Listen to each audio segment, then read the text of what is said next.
Nice amount of salt on it. And no wheat, gluten-free. Nice. The standing aspect, sitting, standing, and sleeping. The reason why these things are important is because people will all the time say to me, what can I do when I'm not in the office? Are there any stretches, any exercises, anything? And the answer to that is no. There's no stretches and no exercises because we're not talking about muscle conditions or muscle problems or muscle weakness. We're talking about structure, mechanics. So we want to do things with our sitting, standing, and sleeping, which is we're doing one of those three things all the time. Okay, we're either sitting, standing, or sleeping. So we want to do things that can support our body over those three types of activities. And people don't realize that doing those things incorrectly, and when I say doing those things, it's not something you consciously have to do, like, oh, I have to sit up straight. Okay, so that's what he's talking about. Your body should just be able to be self-supportive. It should have leverage, mechanical leverage, because the bones are little mechanical levers. So it should be non-evolutionary. You shouldn't have to try to do any of these things. But implementing the sitting, standing, and sleeping information will help you go through unwinding better. It will be easier during the unwinding, and also you won't be resetting certain mechanisms that throw your body into positions that screw your body up. Right? So none of this stuff is based on my opinion. It's not based on what I like. It's not based on what I don't like. It's based on how bodies work. Right? Now, my dad was a podiatrist for 30-something years. And when I showed him some of this information, his comment to me initially was, wow, I guess I screwed a lot of people up, didn't I? Because he was doing orthotics and those types of things. Right. And so I want to give you the understanding of why, what to look for in shoes. Feel free when you buy shoes to bring them in here before you actually wear them, before you take the tags off, so we can check them out. Because most shoes you can actually change. The bad things about them, you can actually correct them. You bring 2 more chairs in? Sure. But there are some shoes that you can't improve. All right, so it's important to know what that is so you can stay away from it. And it'll just help tremendously. Very quick story, there was a patient, and I think I told each one of you this at some point. I had a patient who came in and she wasn't feeling good. She was feeling kind of funky. You guys know that word, being patients here. And so she got adjusted and she said, oh, I'm doing much better. I feel better. And so she was putting her shoes on over there and I was writing in her chart. And she says to me, oh, Dr. Saffir, I'm kind of feeling funky again. So I figured, okay, maybe I missed something. So I checked her again. And there was one thing in the middle of her spine that I overlooked and corrected that. And I said, how you doing now? And she said, I'm doing fine. Yeah, everything's good. I said, okay. And she goes back over to put her, get dressed, so to speak. And I'm writing in her chart. And she goes, oh, I'm feeling kind of funky again. So I looked at her and I said, take your shoes off. And she takes them off. I said, how do you feel now?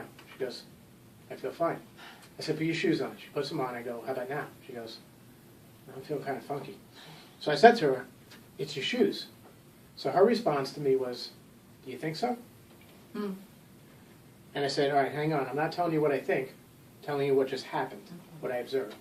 So it's funny how people, it's so unbelievable to people that even when they see it, they have a hard time seeing it, right? And they think that I make this stuff up just to get them to stick things in their shoes or do all kinds of crazy things. So let's go over standing. Things that you want to look for in shoes and avoid in shoes, okay? First thing is arch support. Most shoes are going to have some kind of arch support, okay? So the insole, when you take the shoe off, a lot of shoes have those foam, cushiony types of things that when you take them out and you look at them, they conform to the shape of the foot, right? That is not a good idea. You do not want your shoes to support your feet. Right? That may sound like a little crazy, and if you tell a podiatrist this, he'll probably say some nasty things about me. But again, you do not want your shoes to support your feet.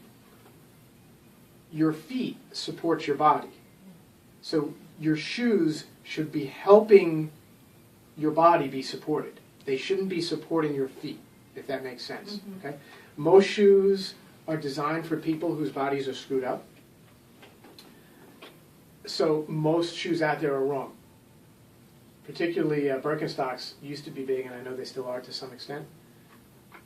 You wear Birkenstocks after being under care here for a little while, you will want to run the Birkenstocks over multiple times with your vehicle. All right? Because one thing you'll find is the better your body starts to get through the correction process of unwinding, the more sensitive it is going to be to the things that aren't good for it. And you'll notice right away, like we were talking about just a little while ago. So the things that you used to be able to do and go, wow, those were fine, you'll do and you'll go, oh man, I can't do that anymore. I can't wear those anymore. What's going on here? So it's, again, the better your body gets, not everything is good for you. Not all shoes, not all exercise, and so on. So first thing, again, is arch supports. So most of you have this, had this at one point. If anybody doesn't, you can get another copy here. Owner's manual for the body. It would be nice if we were born, with our little warranty card, and we get one of these too at birth, because this really explains what to do with sitting, standing, sleeping. So going over the standing. So the insole, again, you don't want any arch support. Now the reason why you don't want arch support is because anytime you have the arch raised or pushed or supported, what it does is it changes the mechanics of your foot. All right, so let me show you how it changes the mechanics of your foot. Who would like to volunteer?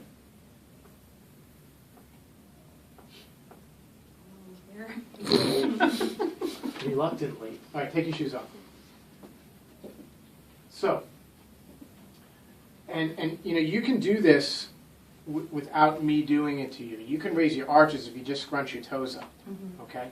If you're just standing without shoes on and scrunch your toes, you'll notice, well, let's see, let's see you scrunch and then I'll do it. So go ahead and look straight ahead and just stand relaxed. Okay, so notice how Marie stands, how her body is as far as the position it's in. All right, so go ahead now and scrunch the shoes, the toes. Okay, did anybody notice a subtle difference? Did you? Their shoulders come forward a little? Yeah, I feel like my shoulders came forward a little bit. Right. Yeah. What did you say first? She went back. She Just did a go slight back first, and she corrected. but then she had to compensate. Yeah. Relax your feet again.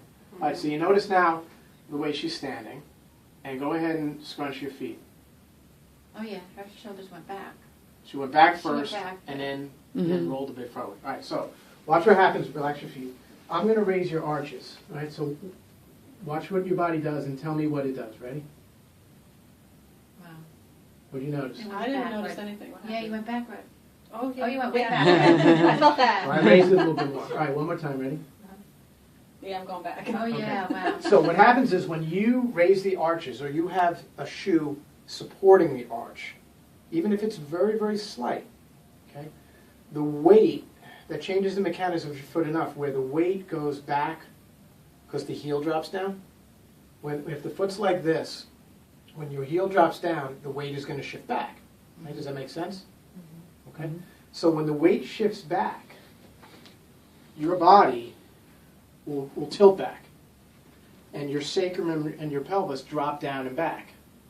Now, what does the upper part of the body have to do to compensate? It's going to go forward, because the body is a lever system. Okay? Keep your shoes off. The body's a lever system. Okay, so when one half does one thing, the other half has to do the other thing to counterbalance you. Does that make sense? Right. So, any arch support with the inserts that people have, insoles that people have in their shoes, if they're formed to the foot, they're supporting the arch. Right. Any orthotics that chiropractors give or podiatrists give out conform to the foot, right? Because a lot of times they take the mold of the orthotic around however your foot is. So what that is doing is that is just supporting the position that your foot is in, and typically raises the arch. Everybody's real big on, oh, you got to have good arch support, good arches, good arches, good arches. This is the buzzword. When you buy sneakers, oh, these sneakers have great arch support. Worst thing you could have done, worst thing you could do is have arch support. Right? It's the complete opposite of how we're taught and educated. Not because I came up with this, not because I want this to be this way, because it is. This is just how the body works. So what it does is it throws your body forward all day long. When you're wearing those shoes, you're constantly, there's a fight going on because you're leaning back a bit and then you're coming forward, but because of those shoes, so you have this constant battle and effort and energy that you're using just to remain upright, and you don't even know it. Right? A lot of people will say that when they start getting their body corrected and we start changing these things, that they have more energy. Has anybody noticed that during getting treated? Yeah. That, I have more energy, right? Well, that's because you're using less energy just to hold yourself up. Okay, you're not using any effort. Right? So that's the way it should be. There should be no effort to hold yourself up.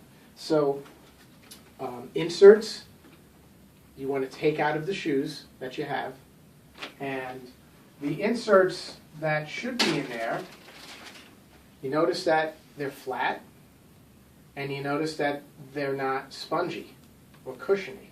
Because anything that's spongy or cushiony, what's it going to do? It's going to conform to your foot, right? Certain areas will flatten out, certain areas will be higher. So you're basically going to be molding that cushiony support. It's going to mold to your foot, kind of like memory foam beds. They contour to your body. Well, that's the worst thing to do also when it comes to sleeping, but that's not tonight's subject. But I just wanted to show you that it's the same thing with your body. You don't want things to conform to the position of the body. You want things to support how your body should be. Okay? So that's why these, again, are flat. When you put them down, you don't see any arches or curves or anything that looks like a potato chip.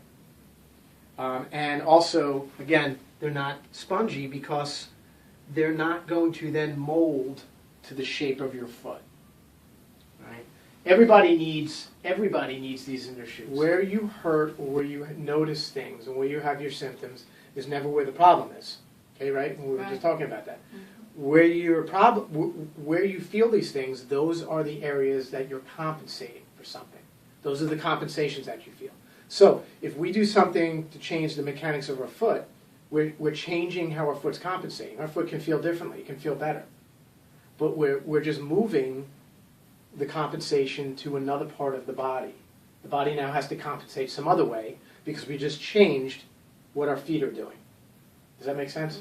We're like robbing Peter to pay Paul, or whatever that saying is, right? So, so remember, if your feet are tired or sore or achy, that's not the problem. That's just the compensation for what's going on with your body. When your body changes, your feet will change. Marie, there's a number of patients that say their foot is changing, they don't have an arch, they have an arch where they didn't. They used to have high arches and they don't anymore. What's her name? Shoe size. Remember she said her my shoe size got changed. shoe size changed. The mechanics of the foot changed because the feet are now supporting the body differently because the body changed. So things to make your feet feel better screw your body up. Because you've heard me say this numerous times, when your body's working right, what do you notice? Nothing. Nothing. So if your body's working right, you're not going to go, man, my feet are tired. Or my feet are hurting, or they're sore. It's just not going to be, you're not even going to think about it, right? So all those commercials that talk about making your feet feel better, or your feet sore, or your feet tired, all they're doing is treating the compensation to a problem going on. When you buy shoes, make sure the toe box, the width, is wide enough for your foot. If it's not wide enough for your foot, the same thing when I squeezed Marie's feet, it's going to happen. When you're crowding, if the foot normally is flat like this and it's not as wide, you're now doing this. And so anytime you do this, you're raising the arch in the foot. So if your shoe is not wide enough, if your toe box is not wide enough, even if this part is but this isn't, you're still going to have an effect on the arch and change the mechanics of the foot, right? Which will drop the heel down and out. Okay? Go back now and put your heels on just the heel part on the foot. Look straight. You notice that As soon as she did that, Right. But she's she did this, Yeah. okay, without even trying. Huh. Okay? So, by raising, thanks, Ray, by raising the heel, what that does is it takes the sacrum and the pelvis and it puts it up and forward, right? Because the heel's higher. And when that happens, because the upper body is a lever system, what's it going to do? It's going to go back. So it's going to hold itself up because that's the way bodies work. So having a small heel is actually a good thing. Again, 1 inch to 2 inches, 2.5 inches is actually a good thing. When you start to go over that, then this is what happens. If you have too much of a heel, this goes too far forward, this has to come back too much to compensate, and then the head's going to go forward to compensate for the body. So you could actually cause the body to be thrown in that position where, yes, the body's back, but now the head has to go forward because the body's coming too far back when you have too much of a heel. Right? So 1 inch to 2.5 inch is ideal when it comes to heels. There are some shoes, though, that if they don't have a heel, you can set them up like they do. And so what you do with that is we use what's called heel lifts. Heel lifts, a lot of people think it's one leg's longer than the other, so I got to stick a heel lift in the shorter leg. Well, that's not what I'm talking about here. And that's pretty much a fallacy anyway for the most part. I'll go into that now. But these are heel lifts, right? So these go inside shoes that don't have much of a heel, or not enough of a heel maybe, to actually raise the heels, right? And they come in 3 different, you can customize them, because sometimes this whole thing on each foot and each heel is too much. And then so you pull the bottom off and then you try the top 2, and that may be too much, and then you pull the top one off and you try. You'll get to the point where you do it and you have to go, how do you know what's right? Well, your breathing shouldn't feel labored. And I know that may sound strange, but when this is off, it can change how efficient your breathing is when the mechanics of the body are different.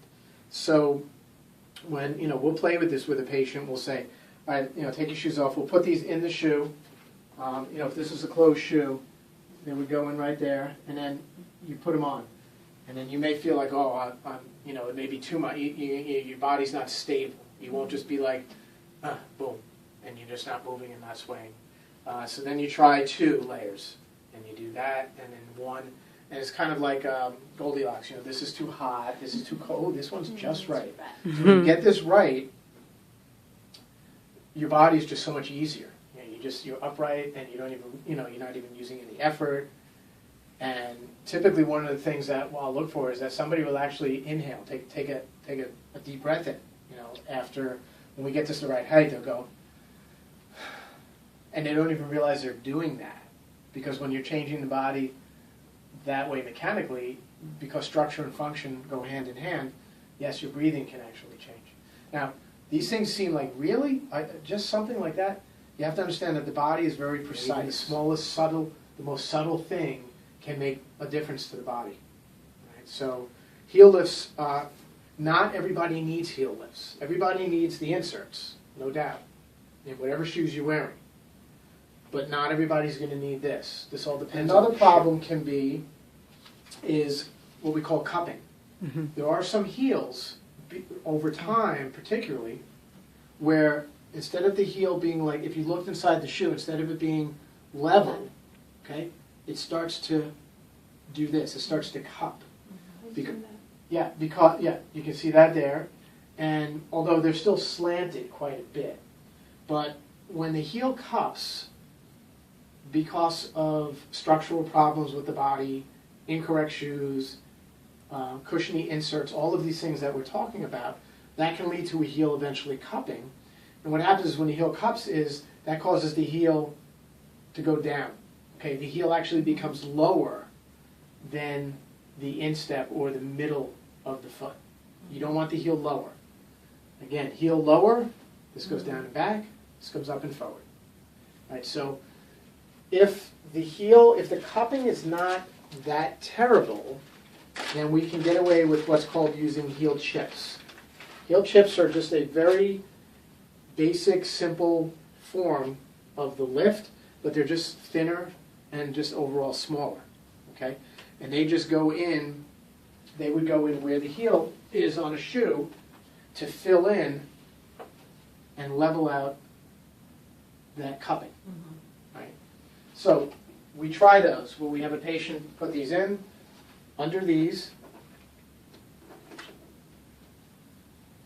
and we look to see how it is their body upright, does their shoulders slump at all, does their head go forward at all. These are the indicators that you can use.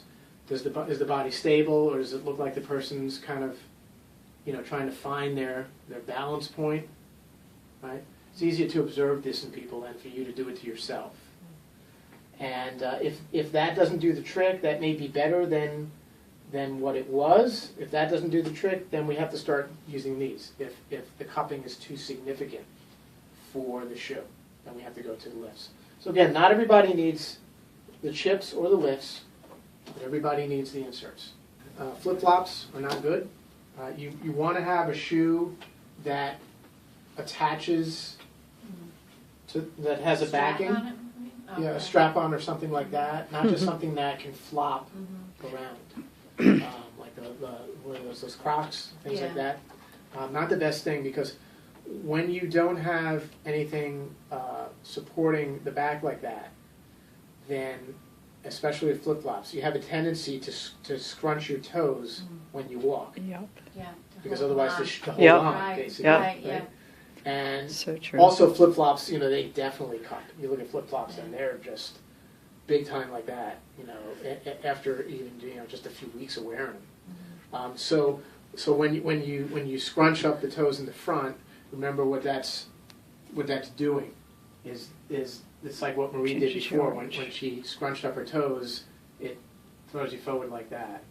It changes your gait too, because instead of doing a normal gait like this, people have a tendency to do this, scuff. to try and keep the shoe on your foot. Yeah. You don't Yeah, realize you it. scuff. Yeah. Right. Right. So it changes your gait without you even realizing it. Yeah.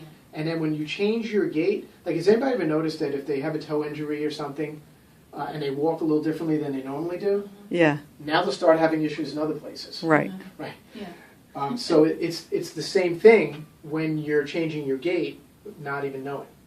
All right. So flip-flops are not the ideal situation, I think. Another situation. Yes. Can I just want to say, I think even Marie, your type of shoes, the clogs, I struggle with the clogs because, again, same On thing. and off. Yeah, I'm going to kick them across the room if I take a regular gait, and I find even like a flip-flop, so. Yeah. And the other thing, even though the heel lift, I have a pair I have to return, my toes go numb. So, Maybe it's from doing this, and you don't even realize it or something? I don't know. Well, it's from something. Again, Yeah, it's from something, right. And, I and can't- the bottom line is almost like, I can't who cares correct what it. it's from. Just stop wearing those things that are causing it. Yeah, right, I right. mean, just change that. Another point is one of the last points is what's called a negative heel. Right? Negative heel is when you're standing in a shoe. Well, let's try this. Everybody stand up. And what I want you to do is raise your toes and try to keep standing. Just raise your toes. And what happens when you do that? Initially, you go back, but then you notice your body comes forward, right? When the heel is lower than the toe, Oh. you see how you can't just stand normal when you do this? Right. You have a tendency to lurch forward. Okay, Constantly. have a seat. So when that's called a negative heel. Remember, when your foot is in a shoe, the heel should not be lower than the arch area or the toes. Okay, so when you have a negative heel, you have literally the toes higher than everything else. The heel is lower, right? That's very common. And here's a picture of a negative heel with things like type of Oh, yeah. soft sneaker like Yeah. that, where you Yeah, see the front uncomfortable. literally bend up. Yeah, yeah. Okay? So when you wear sneakers like that, with the negative heel, heel's lower, this goes down and back, this goes forward. So Negative heel is not a good thing. So again, arch supports, toe box, insteps, making sure that the shoe is actually connected to the bottom of the sole, and not to a hard part in between. Heel height, watch the heel height. Now you could have a good heel height, but the shoe itself could be too steep. So there's an example right there. I've seen people that have shoes